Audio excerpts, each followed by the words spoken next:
a lot of step functions and binding decision variables, so it's not exactly linear. In this case, we'll actually look at, today we'll look at even more non-linear. So to summarize about leadership, so we spoke first of all a bit about what it means to have multiple objectives, which is also something you see in a lot of linear programming, especially when we're talking about binaries like fixed charge and constraints like that. So then we spoke a bit about formulation used in binaries. I spoke about quite a lot of logical things like or constraints, n out of k. But what I want to stop with a bit is to explain that first of all, we talk about soft constraints, so you make the constraint softer. So you can add an extra term to the constraint, you're basically using escape, which doesn't have price. But it means that if this constraint cannot be fulfilled, you will see the penalty back in your objective value, and you know where the infeasibility actually is, and it helps you determine, okay, where can I put stuff. So, for example, if I'm looking at game planning, then I can have like ungated aircraft, and the number of ungated aircraft. In that case, I can see how many aircraft actually in my plan actually cannot fit in my model. And then I know, okay, this is my problem, I need to solve it. What if you really do that, the problem just gets feasible without wanting to know your input. So it helps you solve your model and identifying where the problems are. A fixed cost is very similar. So but a fixed cost, so it has the same coefficients. However, a fixed cost are much more reasonable. So they won't completely dominate your model, which a soft constraint will. And also, what you do with the fixed cost is what you're actually doing is that you have your right-hand side, so your B, and you're moving that to the left, adding a binary, so you're basically only activating your right-hand side with a binary variable. While usually with a soft constraint, you will still have a right-hand side, however, that can be negated. So it's something I wanted to stick with a bit and explain a bit. So we also spoke about solving using the branch and bound method. And basically what that means is that we utilize LP realization, so we basically scrap all the integer and binary variables, we basically make them linear, then we solve it, and then we at least have a starting point. What we do then is we look at our solution and we see, we look at the first variable, so then the order, and we found in homework, some of you were more creative than I expected. And in homework, you then start with the first variable. Of course, if you should start always with the same variable, if you start with a different variable, you'll get a different answer.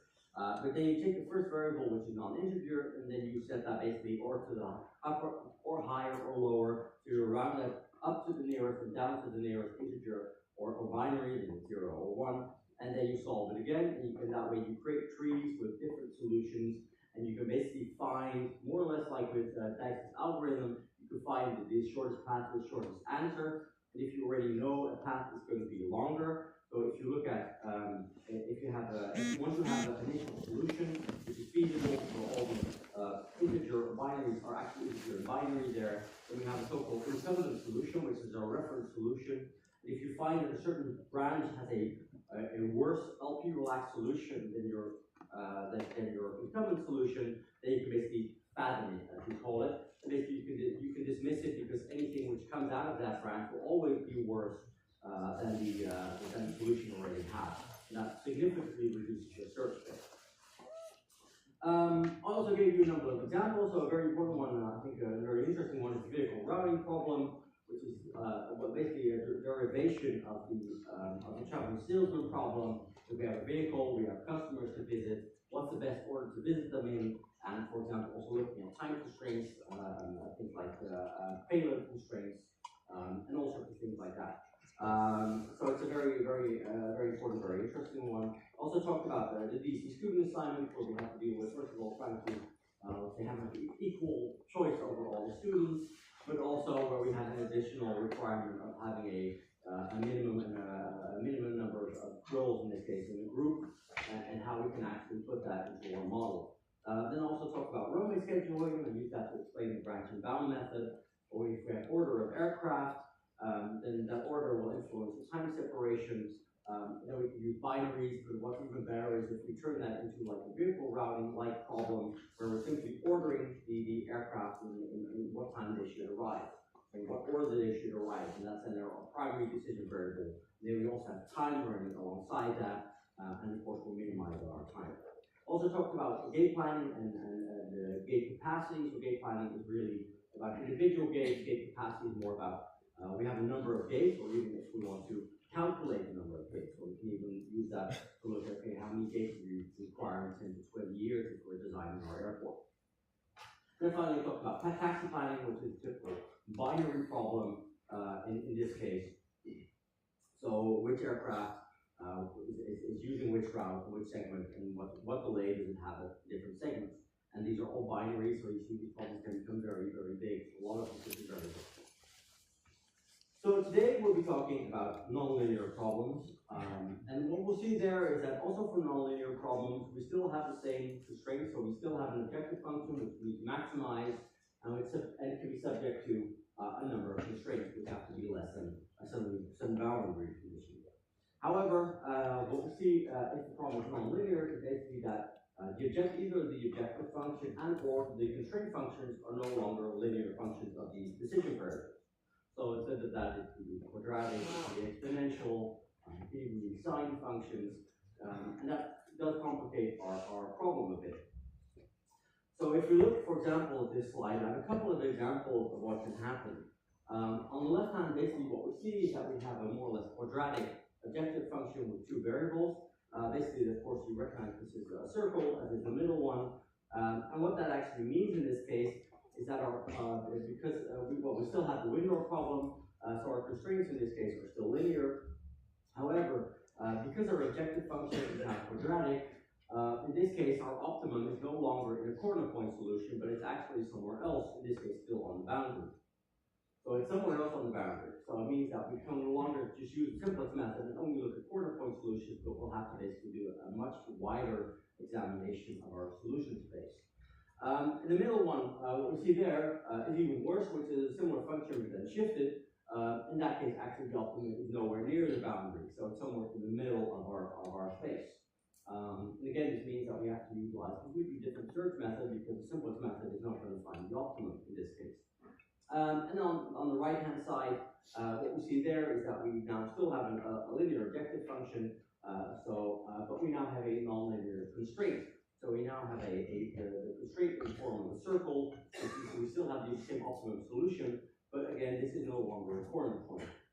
So when we go to nonlinear problems, and that's why if you can linearize something and you can create a linear problem, then this is always preferred.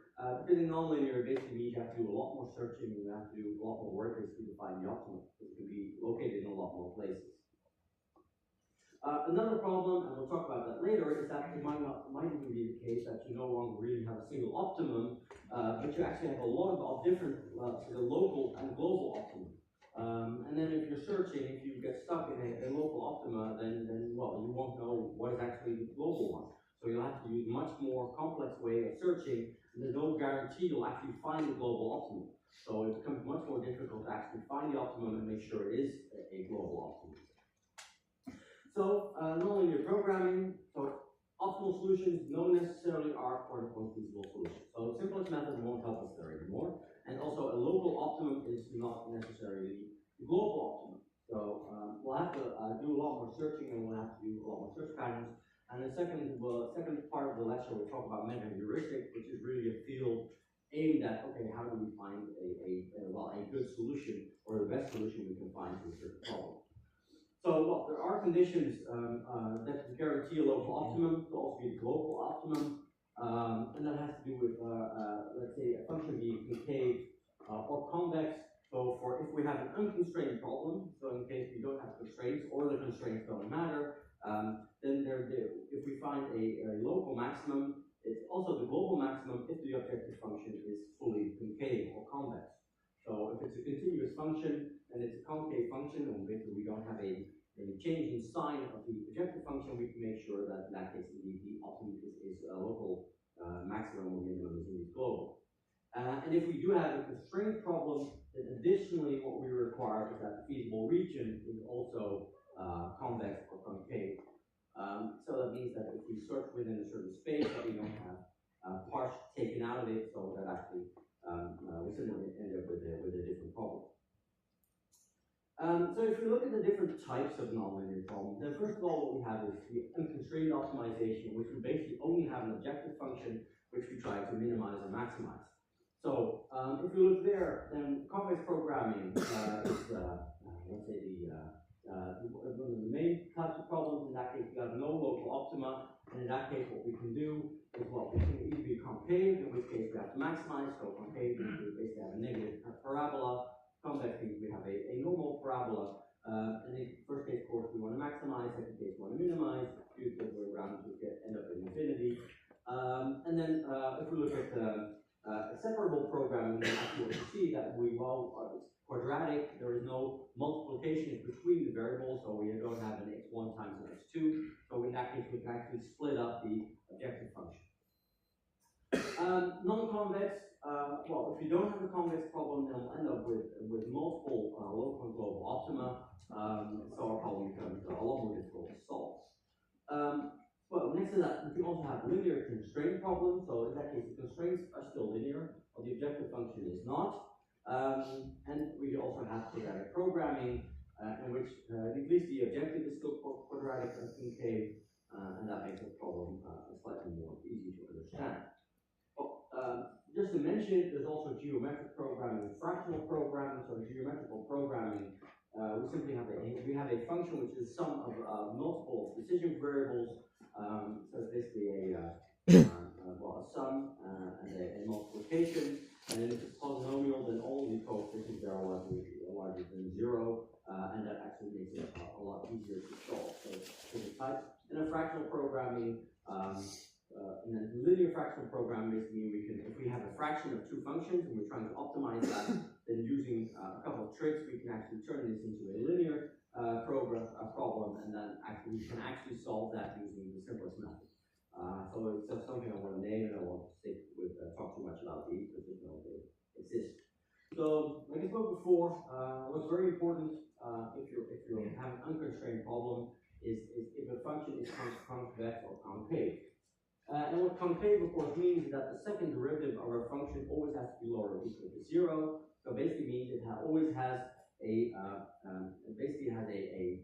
decreasing gradient throughout the function. So we basically see we have a continuous curve which is always going down or flattened out maybe at one point, but it doesn't go up.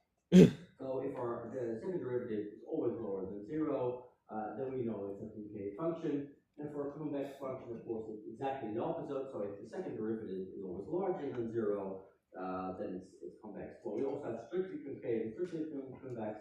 In that case, it means it's also nowhere equal to 0.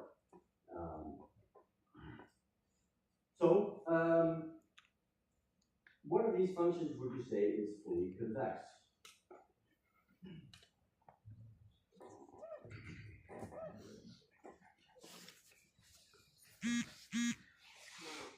So in that case, we have to look at the second derivative. There's the code.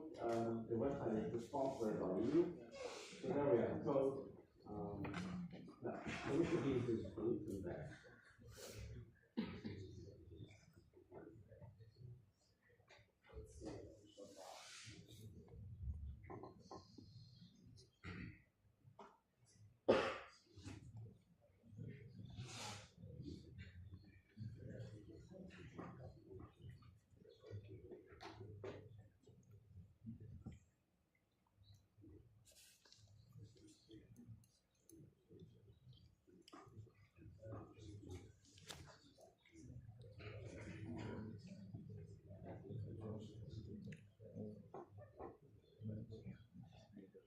And then, of course, you have to note the difference between being convex and fully convex.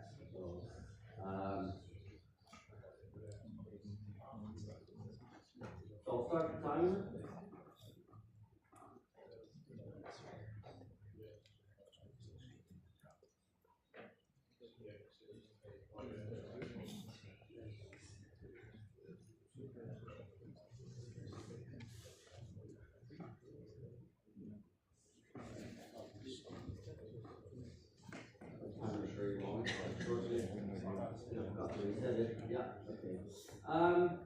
Correct answer indeed is C. So almost half of you got that correct. So we take the second derivative, of course, then for that function, if the h means it's 2, so 2 is always larger or equal to 0, so this is fully convex.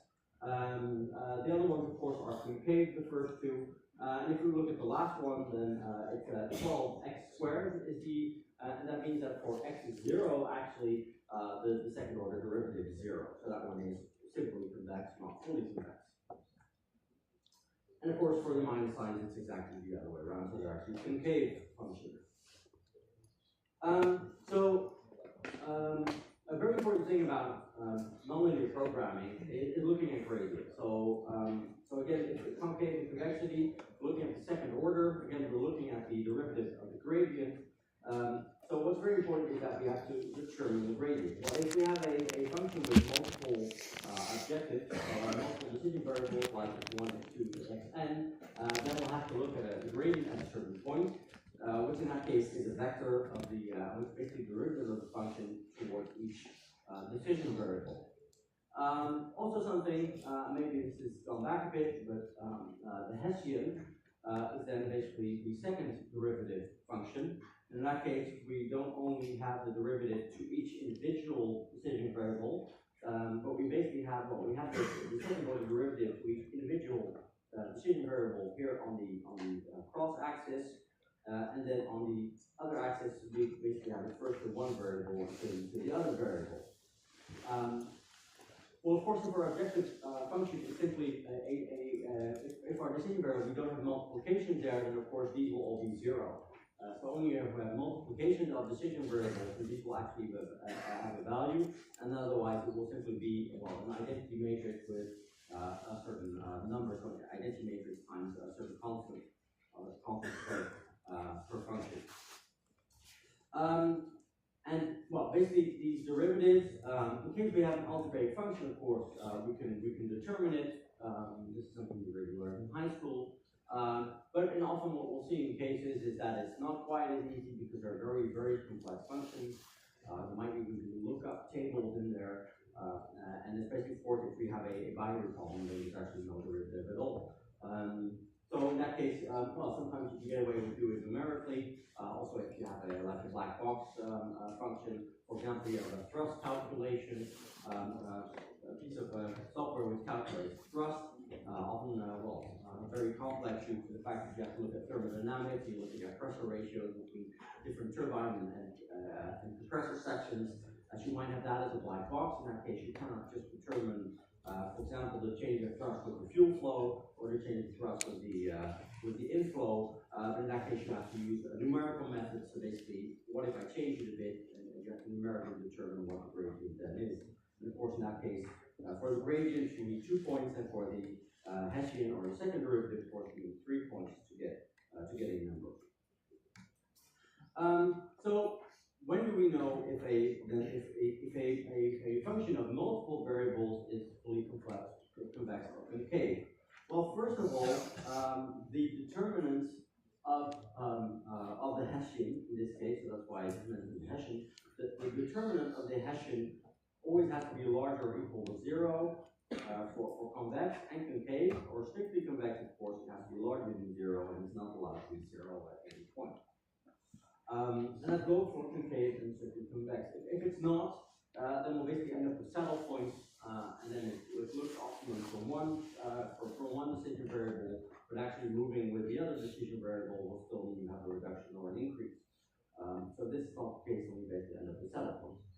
For convex functions, the second order derivative towards that function has to be larger, equal to 0 for all the functions. For all the derivatives, so x1 and x2, and for concave, they have to be lower, equal to 0.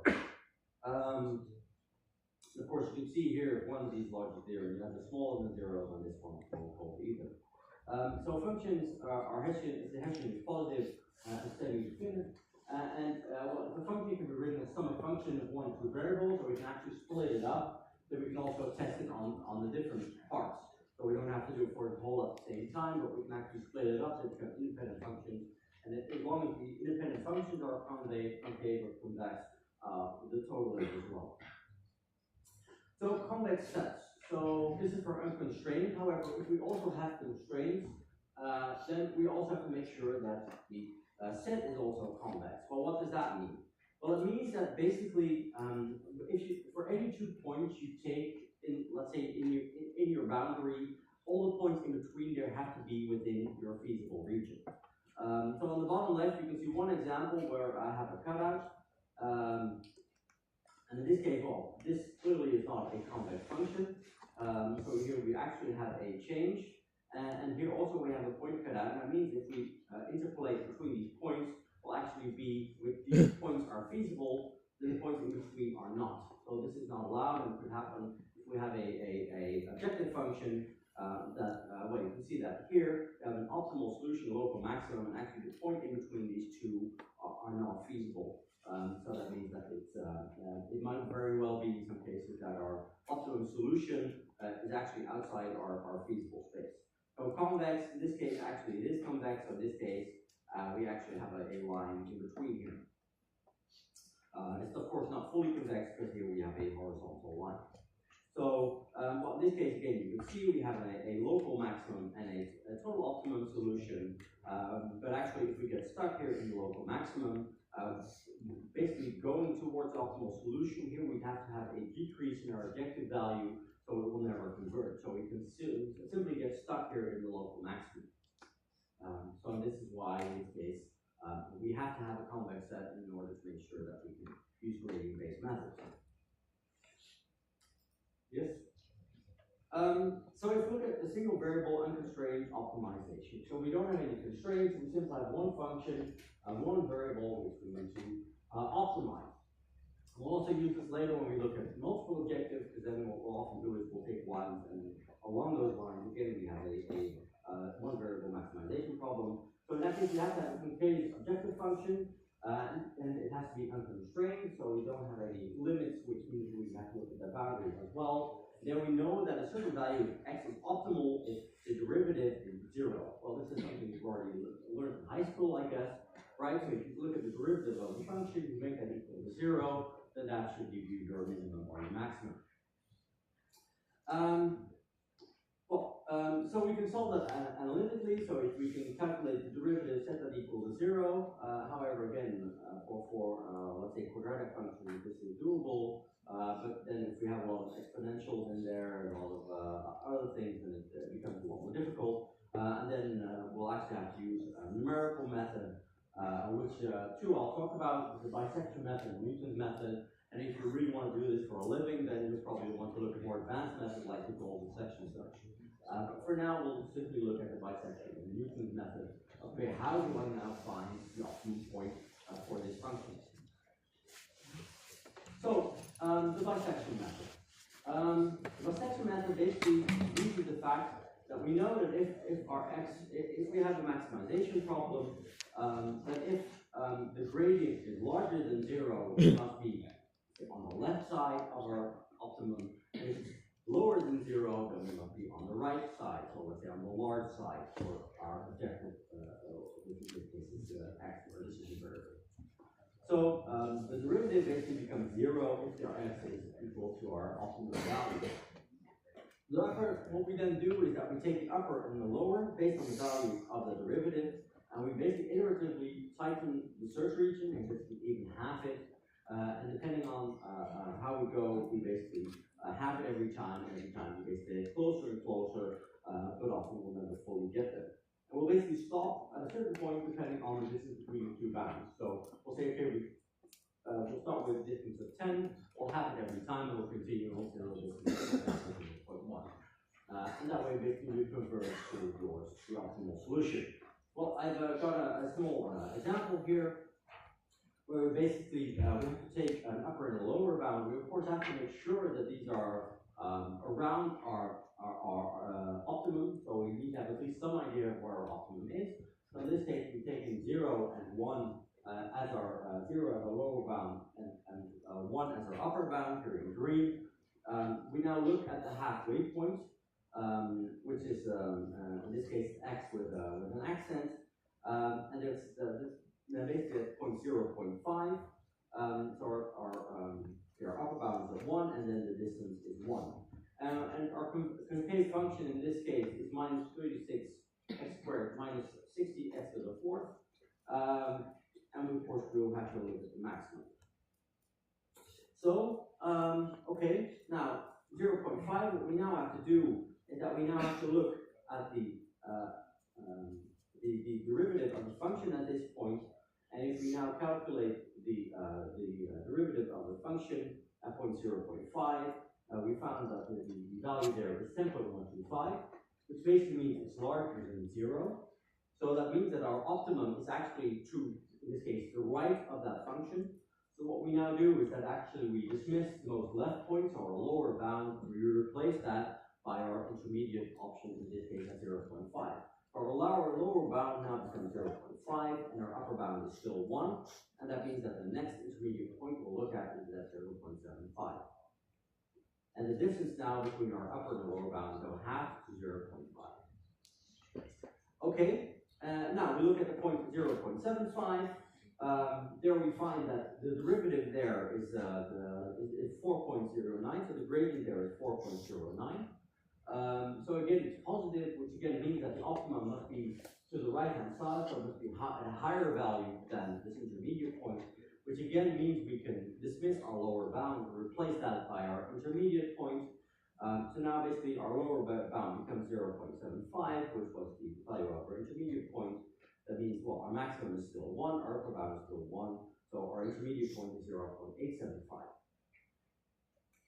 So, okay, now we look at the function value 0.875. There we find actually in this case that the derivative of our function is actually negative. So it's actually going downhill from that point with an increased x. So that means that actually our optimum must be to the left side of it. So in this case, we dismiss the upper bound, we replace the upper bound with our intermediate point, and that means that now we have an intermediate point which is now lower than what it was previously. Well, there we do that again, and we find that the derivative is 1.31, so that means that our optimum is to get a higher value for our objective. So we dismiss the lower bound, replace that with our intermediate point, and in this case we continue, and we continue in this case until we've reached a certain point. In this case, we see that the difference is now 0.015. Just below that, but we're very, very close. And we'll now have basically our optimum value. Well, this always works, which you can imagine it requires a lot of iterations. So it's not, while it's a very robust way, it's not the fastest way to find an optimum, generally. Generally, a much faster way is actually using Newton's method. And basically, Newton's method is based around the idea that if we use a Taylor series to represent our function, then we know the function at a point x plus 1 is equal to the value of the function at point x plus the derivative of the function at point x times the distance between x plus 1 minus x1. So the distance between xi plus 1 and xi, and then plus the second order derivative of at xi divided by 2 times the difference between xi plus 1 minus xi1 xi squared. So this is simply a Taylor derivation. Well, we know in that case that our function at xi plus 1 will be optimum if the derivative is 0, which means that the derivative plus the second order derivative times the distance is 0. And if we rewrite that, it means basically that in that case xi plus 1 has to be equal to x at y. So we now choose the point xy plus 1 dependent on where our xy is. So if we have a certain initial solution, we look at the first order derivative. So we take the value of x there, and then we minus the first order derivative divided by the second order derivative, and that should point us in the right direction. Well, if we have a second order function, of course, we'll get the right solution immediately. But if we have more complex, then well, there are lower, higher orders, which will also give a problem there. So now we have basically the same function. So we're still trying to maximize. In this case, you see I've set a much lower epsilon, so now we're looking at a much higher accuracy. So now, I've already given you here the derivative. So the first order derivative is 12 minus 12 x to the third minus 12 x to the power of fifth. The second is minus 36 x squared minus 60 x to the fourth. So, well, we take our point x1, so we start at x1, then x2 basically is 1, which is the value of x1, minus, and then the first order derivative at this point is, well, 12 minus 12 minus 12, so that's minus 12. The second order is minus 36 minus 60, so this one's quite easy, minus 96, so 0.875. So x1, x2 basically is 0.875. Now, if we look at x2, if we look at the first order derivative at that point, it's minus 2.19. The second order is minus 62.73. So now we get our third point, which is 0.84. x3 well, if we look at x3, it's 0.84 minus then the first order derivative there. You see that becoming a lower or lower. The second order is also becoming slightly lower. And we see we're getting very close. And we can see basically here already we're at our required epsilon. In our 4 iterations, we have a much higher accuracy, so we converge much faster in this case. So especially in the case of a lot of polynomials, you see Newton's method will actually converge to the optimum much faster than the bisection method would. So which of these statements is false? So Newton's method is usually faster. Newton's can be severely degraded for some problems. The bisection method is more robust, and bisection is just the exact optimum. Fairly easy question, I hope.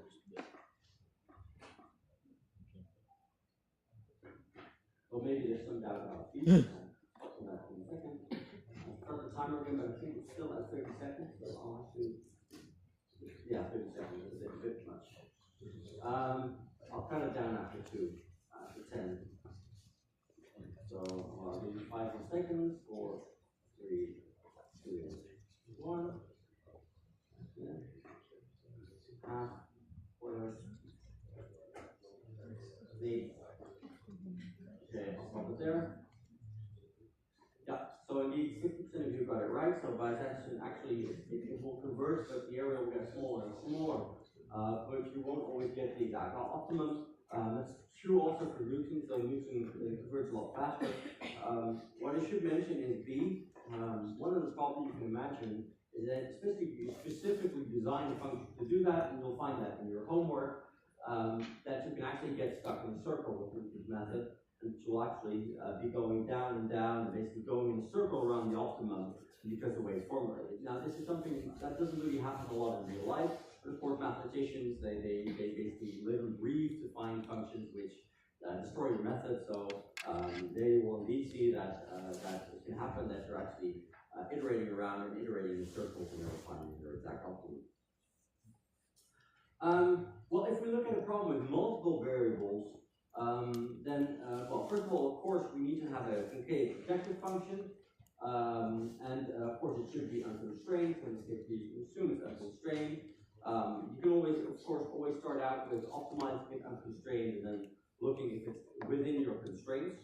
So in this case, basically means that the constraints do not matter. And then what we see is that x is at its optimum if all the function derivatives are 0 at that point for all the different variables. So if the function derivative of all the different variables are 0, then we'll have an optimum. Well, again, how can we solve that? So in this case, x of course is a vector, which is what it's involved. Well, of course, again, we can do this analytically. It's a nice function. However, again, if it's not a nice function, if we do have a lot of non-polynomial function there, or even higher order ones, or things like negative x to the power minus 1 and things like that in there, then we'll have to look at numerical methods, and then we can use, well, gradient search method or Newton's method to find it. So, well, what does that mean?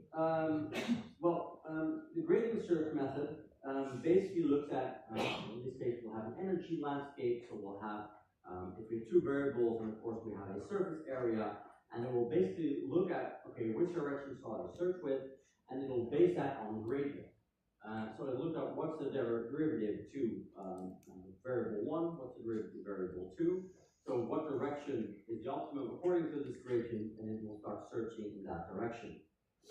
So to avoid basically having it look at the same, continuously each iteration at the same line, what we basically do is, okay, in this direction, we now reduce or recalculate our objective function in this direction. So we only look at our objective function in this direction. It may also mean that the objective function will simply become a single variable optimization. So we'll introduce a t, which is basically in that direction, and then we'll determine using that what the optimum is if let's say that cut through our solution space. So we look at that cut through our solution space, and then we'll determine how far along that cut actually do we have our optimum. So we're looking along this line. So, well, then we've arrived at a certain point. And there at that point, we'll look at, we'll start a new iteration at this solution, and we'll again determine the gradient, which should be at a 90-degree angle if it's a two-dimensional situation. And then we'll start looking towards this, again, determining our objective function simply along this line. So again, it becomes a single variable optimization, determine where the maximum is, and then start again from there. Well, to give you, so just put it in a flow chart, what we have to do, first of all, is determine an initial tried solution. So we simply take a point within our it's a string, so let's say hopefully near where our optimum, we think our optimum is. Again, the closer you are, the more quickly you'll find an optimum, so a good initial solution is extremely important. There basically what we see is that we have our x at point j is basically the previous point plus t times the function derivatives for each individual function. So we basically determine the derivative along this line. So in this case, we started at this point. We determined that that the gradient is basically in this direction. So you can also see this line perpendicular here to the objective value. So this is the line. Now we've determined the objective function along this line, and now we simply look for let's say the distance along this line, where the function along this line will get to its maximum, which in this case is in this point. So for that, we'll have to utilize Newton's method or a bisection method or something like that. Then at this point, it's basically 0, so this is the optimum point along this line. Now here, if we then do a gradient search, then we have to search in a 90-degree angle, because again, the gradient along this line is 0, so then the gradient must be perpendicular. We only have a perpendicular gradient. Again, along this line, we determine the objective function, again, as a value of the distance along this line. So we have a single parameter, single variable objective function, and then we'll again go to the maximum, and this way we'll basically go down to what is exactly the optimum.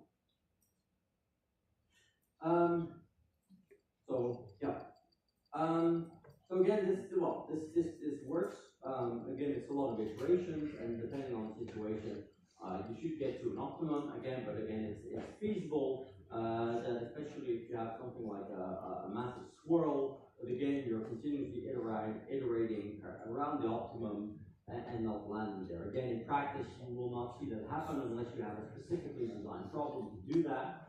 But in that case, it can help a lot already if you take a different initial solution, and then you'll actually start at a different gradient, and you will actually might get to optimum.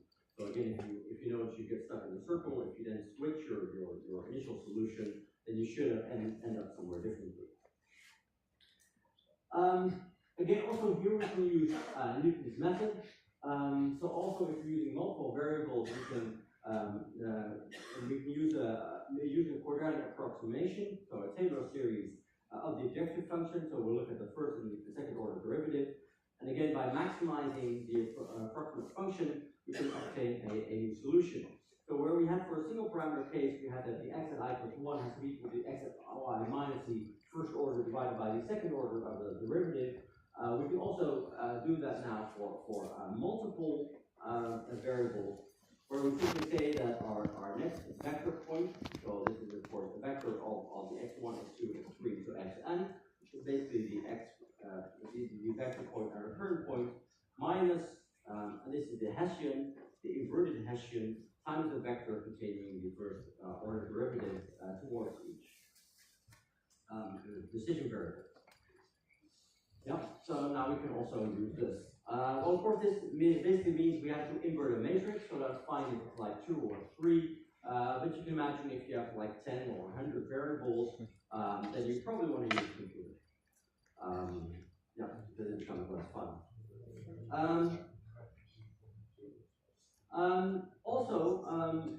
If we're looking actually, in this case, we're looking at a constraint optimization. In that case, well, you could first of all try, of course, solving a constraint problem. And if you find that your maximum is inside your feasible region, then you already have it.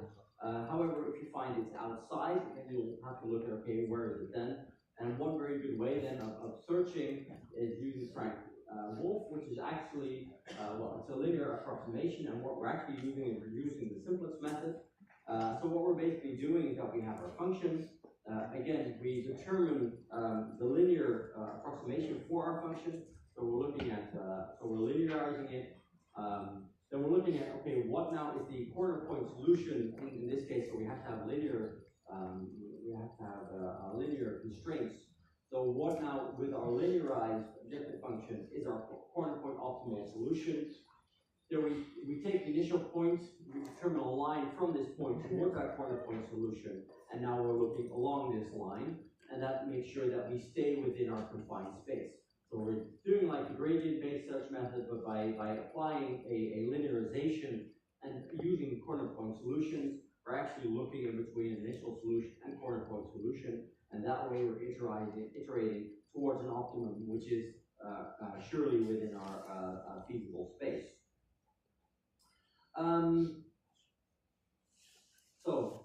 Well, to give you an example here, in this case we have this function. Well, x1 and x2 which actually are independent, so we have no multiplication there, but it is a second order function, so it's basically quadratic programming. We here have a constraint, and you can see here, if you look at this line, that the optimum, overall optimum is somewhere here. So it's actually outside our feasible region. So if you use a gradient-based search method or unconstrained optimization, we'll get an optimum outside our feasible region, so that won't work.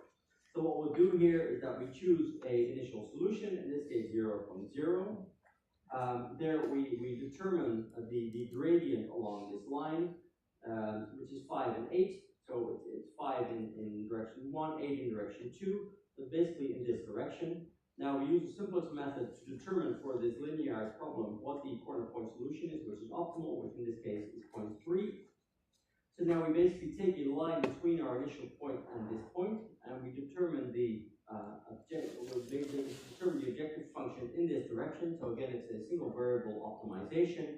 We determine where the maximum is, which in this case is this point, and then we repeat it again. At this point, we determine the objective function. Well, in this case, the linearized objective function. Well, in this case, we'll find it's actually in this direction, which means that the optimum is actually here. The linearized optimum, again, we draw a line between our current position and this point. We determine the objective value along this line. When we use a single variable optimization, determine where along this line our optimum is, which in this case is at x2. And we basically continue that into this form until we basically get to our optimum solution, which in this case is at that point. And again, by utilizing this and only looking at points within and limiting ourselves to, on one hand, our initial solution, on the other hand, corner point solutions, we ensure that we stay within our feasible region. Another method also mentioned in the book is sequential unconstrained minimization technique, also sumps. And what we actually do there is that we take our constraint and we basically have one divided by our the right-hand side of a constraint minus the left-hand side of a constraint. That basically means that if our sum of x's gets to our constraint, that we'll get an infinite value, or an infinitely negative value if we're maximizing, and infinitely positive value if we're minimizing. So we're basically pushing the the value of our decision variables away from our constraints. So well, in that case, we can use a gradient base. So basically, what we have here is we have our objective function, and here we have a barrier function, which in this case is negative. We use an r, which is a multiplication factor. We will start with 1 times a function of basically 1 divided by, and this is our constraints. So these are our upper constraints. So this is the right-hand side of our linear constraint. And this is our left-hand side of each constraint. And these are basically our xj has to be lower or equal to 0 values. So what you see here is that if bi minus gi is basically our constraint value, for our constraint value goes to 0, then this will become infinite. But also if xj becomes 0, also this barrier function will also become infinite. So in this case, infinite is low because we have a negative sign here. So if we're maximizing this, we'll keep it away. And it also makes sure that our objective function, our total objective function, including this barrier function, is actually convex. So in this case, we can use gradient to find an optimum solution for this problem. We'll get a new initial solution, then we'll lower the r, so we'll actually make this less important. And because of that, this barrier function will push less and less. We'll get closer and closer to what in this case, we've actually applied it to the window problem, which is a linear problem. We could just use the simplest method, but sometimes it's nice just to look, okay, what does my method do to a problem for which I already know the answer? Then I can see how it converges. In this case, I've taken 1 as the initial solution. In that case, we see that our optimum ends up at 1.94 and 5.6. We know the optimum, of course, is 2.6. So we know it should be heading there. You can see the lower we take our r, the less the barrier will push back. So the first iteration you get here, then we lower the barrier, and now we end up here, and we make it lower and lower, and at one point we'll see we'll get very, very close to our optimum solution. So this is also a way which we can iterate and basically get to an optimum solution and when we're constrained to boundaries. So which statement is false? A gradient search can make a 100-degree turn. Newton's method uses the second derivative, and Wolf uses the simplest method, or some converges to the optimum solution.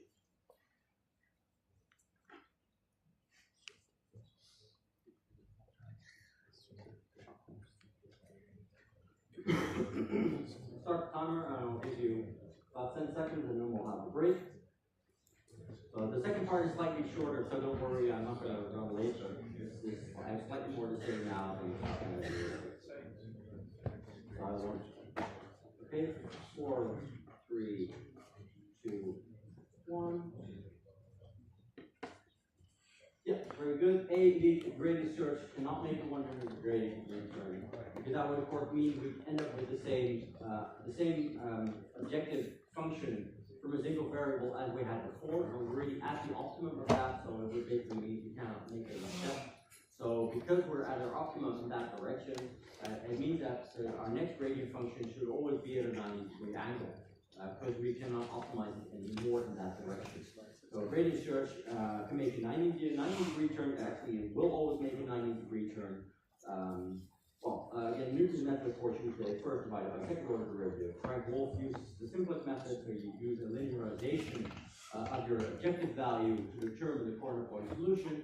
Determine the corner point solution, which is then the second point you look at your linearized objective function to, and the fourth objective. Converting to the optimum solution, it takes time, taking a lower r, and then eventually you'll get there.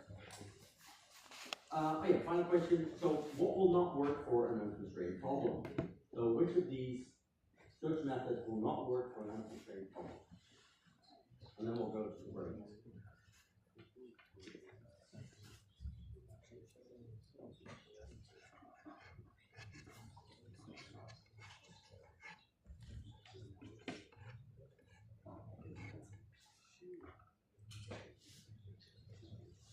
Start the timer. I'll give you 2 seconds. I'm at 30. 60, 5, 3, 2, 1, 0.